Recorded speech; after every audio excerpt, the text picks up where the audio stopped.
पद्धतीचं over confidence त्यांना होतं आणि हाच ओव्हर कॉन्फिडन्स त्यांना नडला.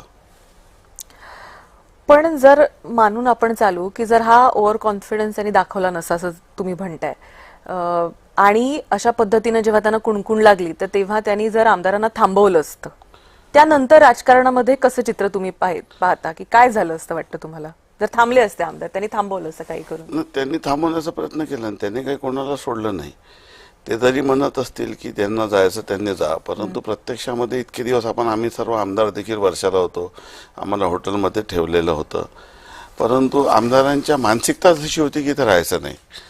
त्यामुळे शेवटी तुम्ही बघा की जेव्हा 20 जूनला हा उठाव झाला तर 20 जूनच्या नंतर जर आपण पाहिलं तर बहुतांश आमदार हे नंतर त्यांच्या कडून नंतर गेलेले. आता मी नाव घेतलं तर म्हणजे उदय सावंत साहेबापासून, संजय राठोडपासून, दादा भुसेपासून, गुलाबराव पाटीलपासून, तर आपले लांडे मामापासून, तर प्रकाश सुर्वे पहिले गेले होते, आपले दीपक केसरकर पासून ते योगेश कदम पासून तर मी, आणि त्यासोबतच अनेक आमदार म्हणजे ज्यांचा मी नावाचा आता उल्लेख केला नाही, मंगेश कुराडकर असेल, सदा सरवणकर असेल, हे सर्व नंतर गेलेले लोक आहे.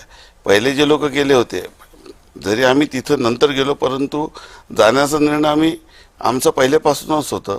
फक्त आम्ही काही दिवस म्हणजे शेवटच्या 20 तारखेला रात्री आम्ही खूप समजवण्याचा प्रयत्न केला की काँग्रेससोबत राहून आपलं भविष्य नाही आहे, आपली कार्यकर्त्यांची मानसिकता फार खराब झालेली आहे, पक्षाची फार संघटनेकडे तुम्हाला लक्ष देता येत नाही. 2.5 वर्षात मुख्यमंत्रीपदानी आदित्यजी मंत्री असल्यामुळे म्हणजे जी आपली सेनाभवन आहे तो एकदम कोणाला भेटण्यासाठी काहीच वाव नव्हतं.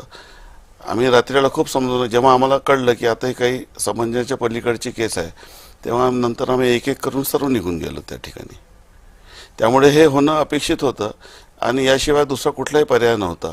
अनेकांना आपल्या छातीवर दगड ठेवून हा निर्णय करावा लागला, परंतु पक्षाला वाचवायचं असेल, पक्षाला काँग्रेसच्या तावडीतून मुक्त करायचं असेल तर हा निर्णय घेणं आवश्यक होतं, अनिवार्य होतं. एखादा ऑपरेशन करताना जेव्हा आम्ही एखादं इंजेक्शन घेतो त्याचे वेदना होतात, परंतु त्याचा लॉंग टर्म फायदा होतो. एखादी सर्जरी करतो त्याचा लॉंग टर्म फायदा होतो.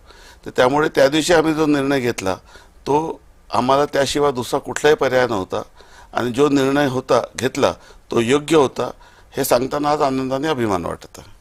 बरं, आता शिंदेच्या इथे आल्यानंतर त्यांची वर्किंग स्टाईल कशी वाटली? म्हणजे त्यावेळी ते तुमच्या